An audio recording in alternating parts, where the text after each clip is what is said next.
everyone, we are back for another wonderful episode of This Guy Reacts. Thomas Reacts.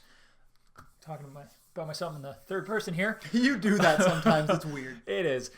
So I'm going to be looking at your awesome aquariums that you sent in, and you guys have sent in so many. Hundreds. It's going to take forever to get through all of them, but we will work at it. We're working away. Yeah, because honestly, it's one of my favorite things that we do now. I absolutely love seeing what you guys get up to, what your tanks look like at home, and just giving you my general thoughts and feedback and praise on how awesome you guys are doing with all of your tanks. And I don't want to take too much time introing, so how about we get right on it? Let's just get right on it. Let's see some tanks. All right, so we are going to start off with a submission from Tom S. Ha!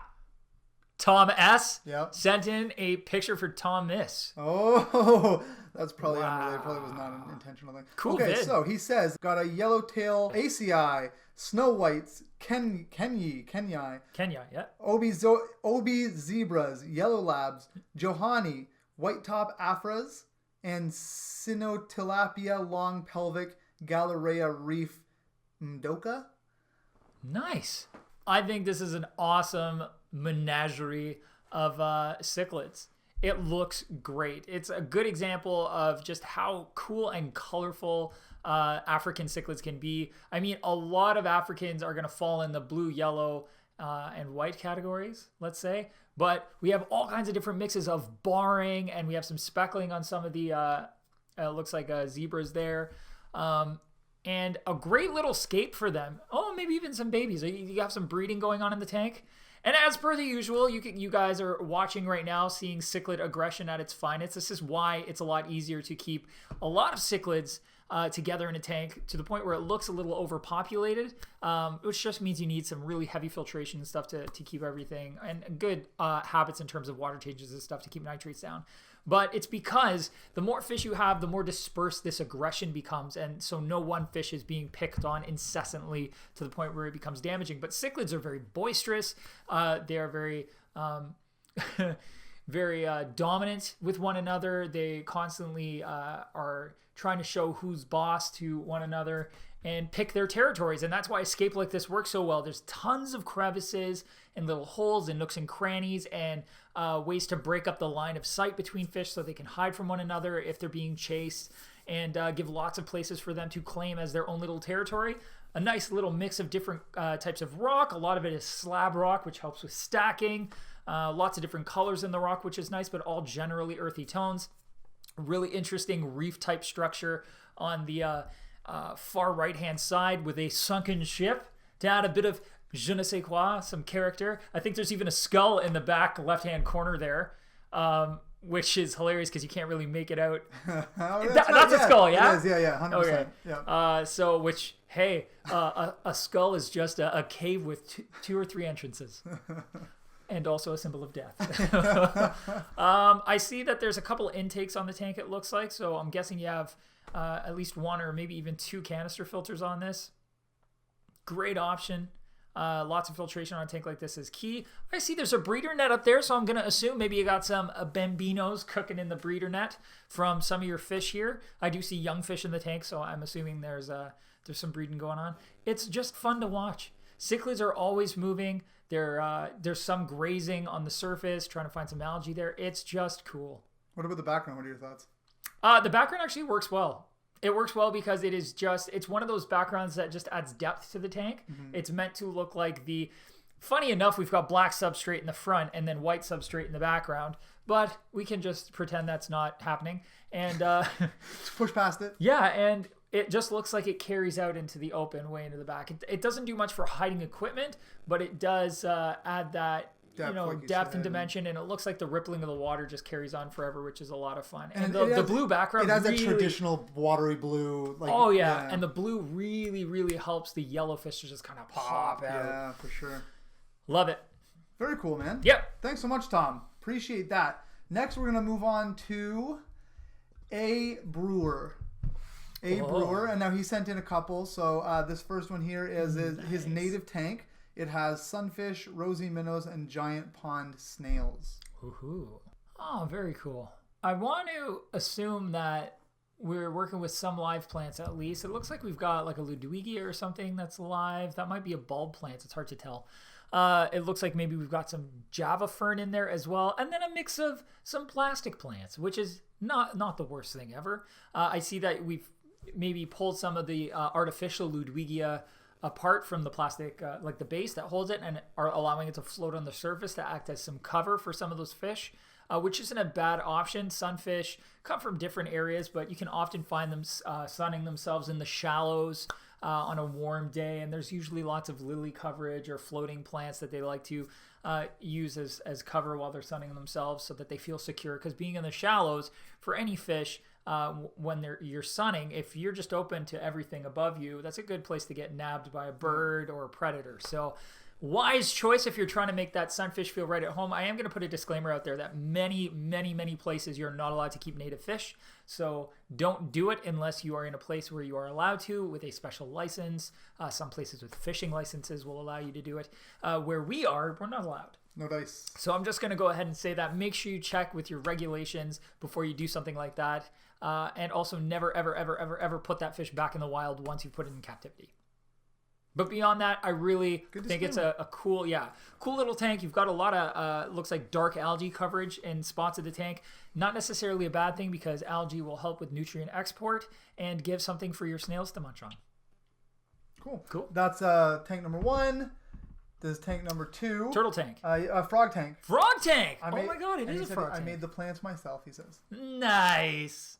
You probably went to like a local shop that sells like artificial plants for doing bouquets and stuff, and have repurposed that for the frog tank, which I think is awesome. Yeah. It can work. Not all plants like getting wet, like those types of plants, but they're on the dry side of the tank, so I think that works perfect. I love that you've created the little land portion for them. Although aquatic frogs do spend most of their time in the water, they will also obviously come out to sit and warm up sometimes.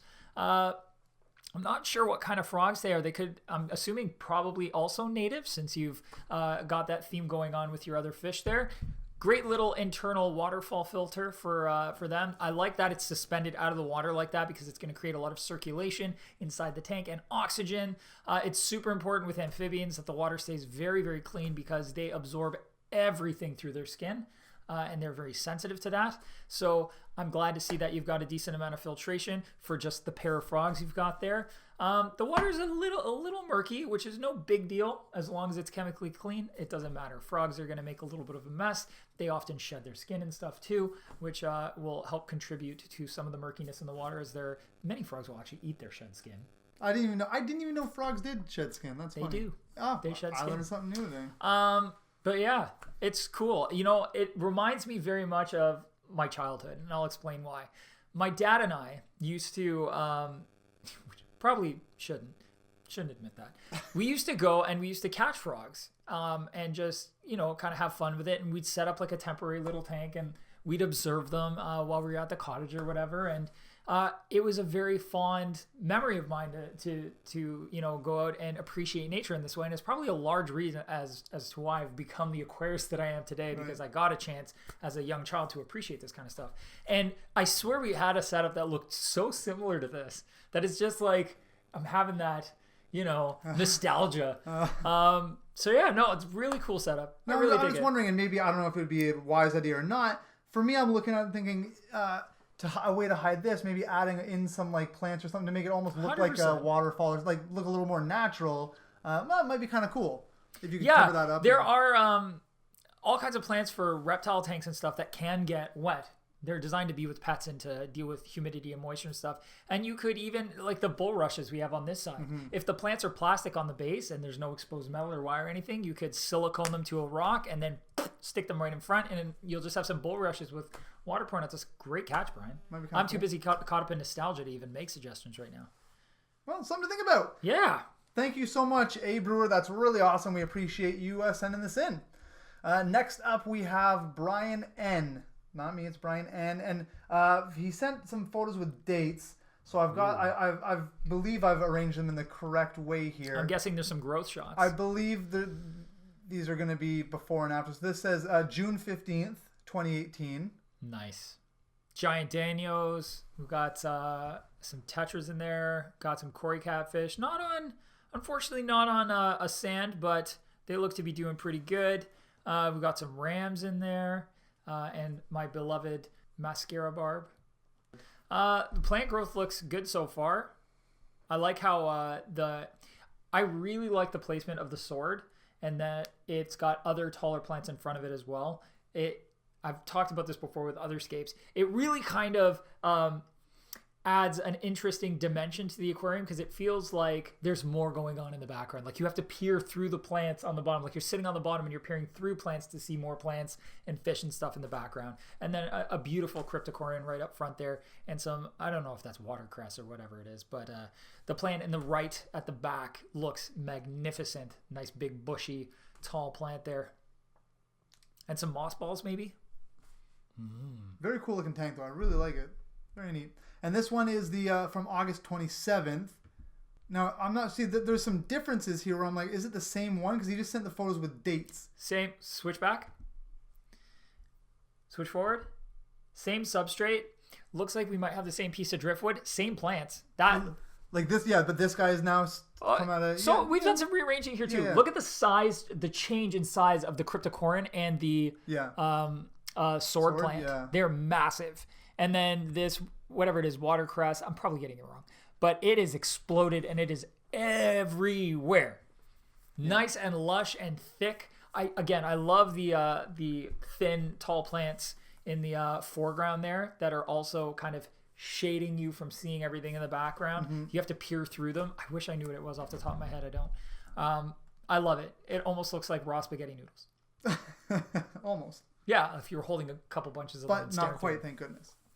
I don't see the larger fish, but that could just be a product of them outgrowing the tank and being removed, or the fact that they are hidden amongst that jungle. Because that is quite the jungle. But I love it. The fish are going to swim in and out of it. It adds so much more interest when you've got that kind of mystique of fish popping in and out of plants. It's something that must be very relaxing and fulfilling to just sit back and watch. The equipment is pretty well hidden. I know we've got a nice black background there hiding the black equipment, but with that amount of plant, you can't even see it. Brilliant. Very cool. Happy, healthy fish from what I can see. Happy, healthy plants for shizzle. Awesome. This next one we'll move on to. Thank you, first of all, Brian, and for sending that in. Much appreciated. This next one is from, let's see here, Kirby.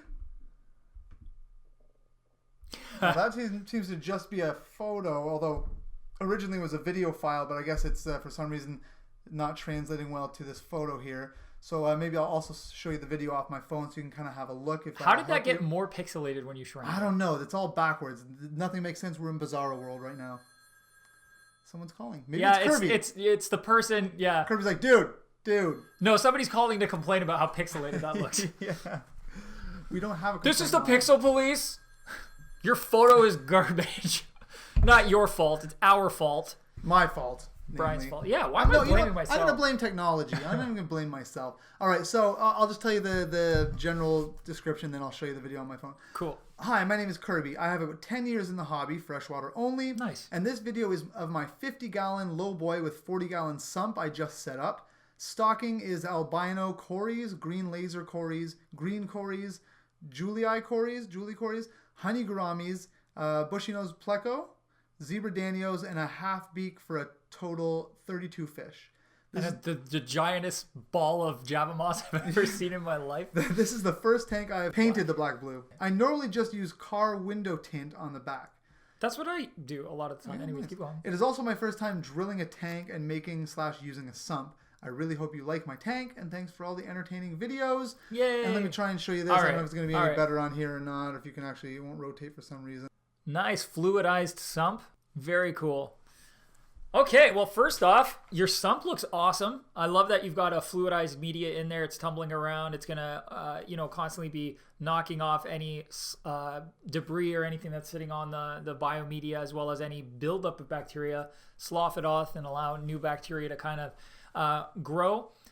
It should be a great biological filter. It looks like a homemade sump with a bunch of baffles and some extra media and stuff in there. So great work. It looks solid. It looks like it's going to do a great job for this system. I am a big fan of the Lowboy tanks, the 50-gallon Lowboy tanks. They're really funny to look at as just a tank sitting by itself because they are incredibly I believe they're 48 by 24 by like 12 inches tall. So they're a very, very short tank. But when you look at it from the front, it's got so much presence because it's so wide and so deep. Yeah. So lots of options for aquascaping and lots of real estate for certain kinds of fish. So if you're going to have a lot of cories in the tank that are going to be foraging on the bottom, that's a lot of bottom to forage on. So they have lots of space to kind of roam around. I love that gigantic pile of moss just in the middle. First off, for the simple fact that it is going to help keep that water nice and clean. It's going to pull out a lot of the extra nutrients. And as your fish grow and create more waste, it's going to just bolster your filtration. I also love that blue background. There's something to be said for painting the back of a tank. One thing you'll notice, Brian, is when you paint the back of a tank, it's very stark. Like it's a very bright, because it's right against the glass. It's catching the light that the glass is actually capturing and reflecting it back through and coming off extremely bright versus a background that's just floating behind where it's not adhered to the glass in any way, which there are products like, I think Sephora has a background glue. Yeah, it's like it's not a true glue, or it's not even a true adhesive, but it works like an adhesive to create a stick to the background, so it adheres to the tank and reflects that light and makes it a lot brighter. So that's a nice thing about painting tanks. They pop. The plumbing being white stands out quite a bit, but the fact that you've got a nice light substrate at least ties it together. You did a good job. If you didn't crack the tank drilling it your first time, kudos, because a lot of people crack tanks. It's one of those things where it's slow and steady wins the race, and you have to take your time or you will destroy it. So great job. Using just standard PVC works just fine, and you've clearly got it rigged up so it's working well just based on how the flow looks through the sump. So great work. Great work. I think you're going to have a lot of fun with it, and I don't know if you're planning to escape it any further or leave it nice and open like this, but either way, I'm digging it. Very cool. Digging it. Thanks, man. If you update the tank, send us pictures. Yes, please. Everyone, you know what? Every now and then. Always. Send them back, Always. Don't be shy. Okay, we will move on to our next submission, which is from Jacob K. Woohoo. Jacob K.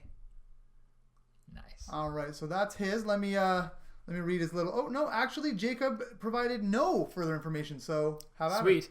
One of my favorite fish ever is in that tank. I've told you about this fish, Brian. Can you find it? That guy there? No, it's right at the front. Come on. Which guy? It's a gigantic fish.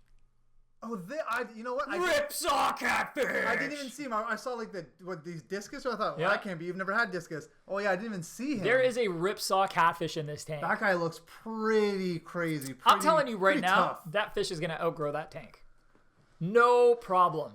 It'll take a while, but he's going to do it. Ripsaw cats are really cool. They're big puppy dogs. They don't really mess with anything.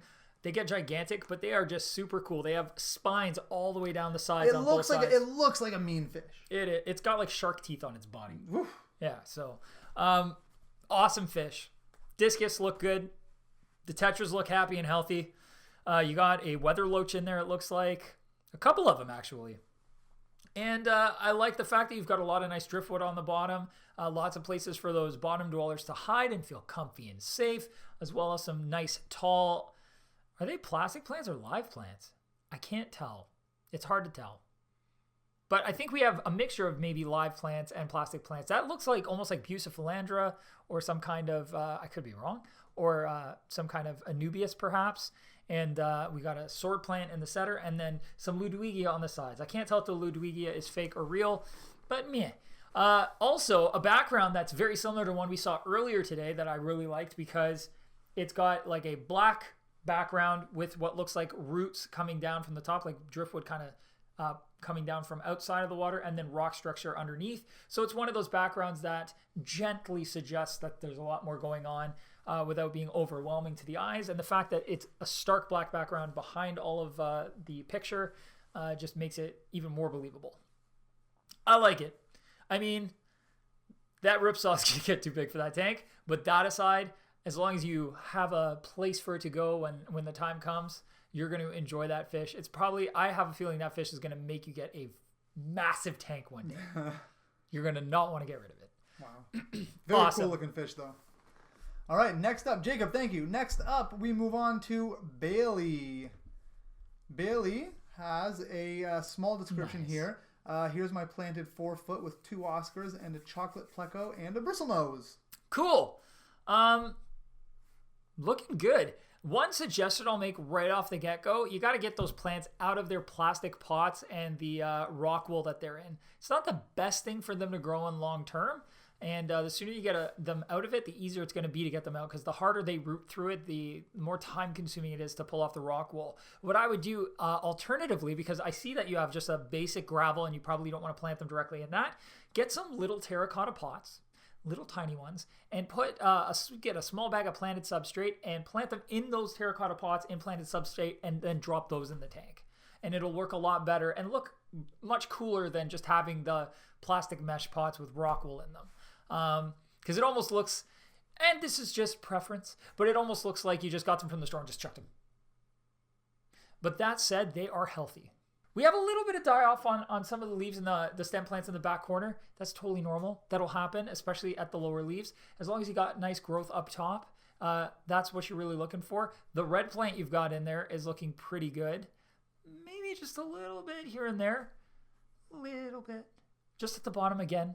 But the easiest way to treat those plants when you're slowly getting die-off on the bottom, when they're ready to get trimmed, just trim them where the roots are starting to grow, like a couple nodes down, and then plant those down in the gravel and let them keep going. A lot of the time when you add stem plants to a tank, you get some die-off on them. That's totally normal. And then it's the second time you replant, or the first time you replant them, that you get like the full force lushness of those plants right in there for you, looking nice and purdy. We've got Oscar, I see. Is the Oscar the only fish in there? There's a lot of reflection of the room in the. Yeah, it's hard to tell. Yeah, I can see the person taking the photo and the little camera. Hi, Bailey. Hey. And you might want to throw on. Oh no, there's another fish down here, but it might be another Oscar. It's hard to tell. But I think this is an Oscar tank for the most part. You may want to throw the intake guard back onto the Eheim at some point, just to prevent any super large debris from getting into the impeller and potentially clogging up the impeller or creating extra friction that could wear the impeller down or burn out the motor from overheating. So having the guard there is a good thing. So if you find it and throw it back on, that's probably for the best. If you find your Oscars are making it difficult to keep it on because they're bumping up against it, which can happen with larger fish, a little bit of super glue will go a long way. Seachem makes one specifically for aquariums for gluing plants, but it also works just fine to permanently attach the intake guard if you so choose. And I believe it's just Flourish glue. It's under their Flourish brand. But yeah, things are looking pretty clean, happy and healthy. The fish are a little hidey, but that's all right. Maybe they're just a little bit nervous. That's no big deal. Yeah, that's one thing I've noticed trying to take video and photos of fish is they do not like a lens up in their grill. You know why? Do you know why it is that fish don't like lenses? Because it looks like the eye of a predator. It does. So they're like, hey, that's going to kill me. That's a giant eye. Oh my gosh. I don't want to know what that's attached to. Yeah, it looks like the giant dead eye of a great white shark. Yeah. But lo and behold, it's just little old me. Yep. But yeah, they don't like it, so they hide a lot. I've come across it a ton where I'm like really trying to get some beautiful shots of fish, and they just will not come out from their hiding places. Yeah. But you know what's actually cool about this tank? I just noticed it's got curved corners, so there isn't silicone in the front of the tank, so it's nice and crisp. I also really dig that it's got a nice black background. You've got a ton of bubbles going to help keep that surface a-tumbling around for extra oxygenation, which is never a bad thing when you're dealing with big waste-producing fish like Oscars, because they have a tendency to like to drop the oxygen level every now and again. So yeah, awesome. Off to an excellent start. Bailey, thank you so much. Really appreciate it. Next up, we have Lefteris. I'm gonna say Lefteris because that sounds cooler to me. Lefteris. We got some Oscars. Oscars are a popular fish. Yes, they are. In this round, we're getting a lot of them. So Lefteris says, "Hi Thomas, this is my aquarium. Hoping you like it and excuse the mess. There's also a pleco inside the airplane, and he only comes out in the dark. Description: 60 liter, 15 US gallons. Eheim filter, red Oscar, about 4 inches, and a pleco L001. Nice. I am wide open to suggestions for improvement. Thank you, and I would love if my setup made it into the React video. Hey, well, here it is. Awesome. And there's a couple. There's this, and then he's got one more photo of the actual Oscar as well. Nice. So. Your Oscar looks gorgeous. He's looking good. I'm assuming it's a he. Might be a she. Can't really tell. Not an expert at that. Go in a little closer. Beauty. Nice. It's got like the one thing I like about Oscars is they have that like quintessential almost cichlid look and predator shape. You know what I mean? Like it looks like it's a mixture of a bluegill, a largemouth bass, a smallmouth bass. An amalgamation of all these just things. Everything. They're just a really really nice big showy fish. I love the orange in the gill plate and then the overall copper tone with a little bit of green. Still got the eye spots, so I know, 4 inches, it's still relatively juvenile. They usually lose it as adults. A lot of the time it just kind of fades away. You are going to want a bigger tank at some point and not even that far away. Like if this tank is 15 gallons and the fish is about 4 inches, like how soon are we thinking? I would say probably within the next 6 months. Oscars grow pretty quick if you feed them, and if you give them space, they'll grow at a rate that is pretty natural.